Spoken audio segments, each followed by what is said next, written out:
Kugira ubuzima bwuzuye kw'iki gihe biragoranye ndetse no kugera ku byo twifuza ni inzira ikomeye cyane. Hari ibintu muri ino si tuba tugomba kugira ibanga kugira ngo tugire umutekano ku buzima bwacu bwa buri munsi. Ngiye gusangiza ibintu bigeze muri bitanu utazigera usangiza buri umwe ku buzima bwawe, bityo bikazatuma utekana cyane. Icya mbere, ntuzigere usangiza abantu imipango yawe cyangwa se ibyo ufite kuzakora mu gihe utari wabigeraho.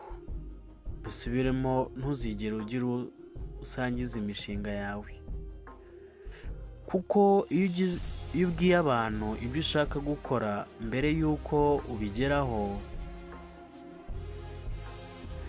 abantu bazishimira kubona utari kubigeraho.